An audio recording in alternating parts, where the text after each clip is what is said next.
बोले बोले కొంచెం ముందు పోయి మన ఆటో జాతా ఫోటో फोटो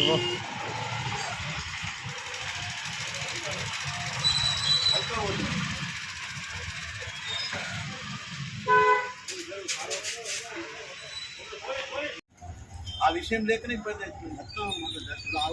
డస్ట్ వస్తుంది నిజమే, ఈ వర్క్ కాలేదు కాబట్టి డస్ట్ వస్తుంది. వర్క్ ఎంత ముందు అవుతుంది వాళ్ళకి ఇబ్బంది కానీ కదా. ఆ విషయం ఫ్లైఓవర్ అయితే బాగుండేది. అది ఫ్లైఓవర్ వేసుడు అనేది పైసలు ఇవ్వలేదు, కాంట్రాక్ట్ చేయడు, అది మాట్లాడుతుంది కదా. చేసిన అది ఆగలేదు. దానికంటే ప్రజలకు ఇబ్బంది అవుతుంది కదా. అది మనం ఇబ్బంది నీకు పెట్టిస్తే నీకు ఇబ్బంది అవుతుంది అనేది ఉండాలి. అదే సమస్య. పొద్దున తీసేసిన తర్వాత ఆటోలు కొడుతుంది. ఇప్పుడు అటు आपका सामने दिख रहा है क्या बता दिया ना, देखो ना सब अंदर ले लिया ना मैं, अरे टेबल रखा हो तो पहले यहाँ तक उनको भी दिखा रहा होगा। अपने पब्लिक को तकलीफ है सब, मैं समझ रहा हूँ, मेरा भी कस्टमर है ना, मेरा भी ऑटो दोस्त को प्रोटेक्ट చేసి నేను చెప్తాను.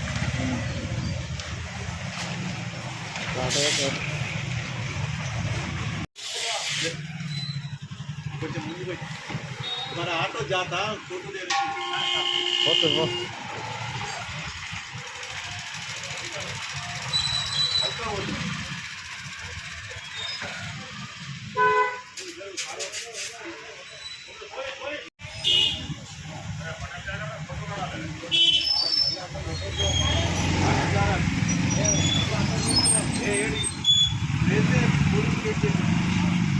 అదే తీపిస్తా కానీ బాగుండదు నాకు. ఎందుకు ఉద్యోగాలు వేసి తగ్గించింది చూసి మీరు వచ్చి నిలబడి చేయించవచ్చు కదా. పవర్లో ఉన్నట్టు బండి మీద ఎక్స్పైర్ అవును, అది నేను చెప్పి కూడా మీకు 10 రోజులు అయింది కదా. మళ్ళీ ఏదో మళ్ళీ నూపుతూ రేటు.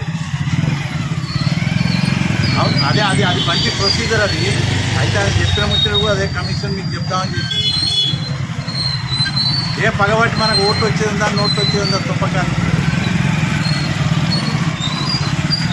ఇప్పుడు ఆ విషయం అయినా పర్లేదు కదా. నేను ఎందుకు తీసుకున్న పొద్దున్న నేను పొద్దుగాలు వచ్చి దాని మనసులో పెట్టి దానిపించిన, మళ్ళీ వాడు తీపిచ్చిన అనుకో మళ్ళీ తీసేస్తారు. అది అవసరమా?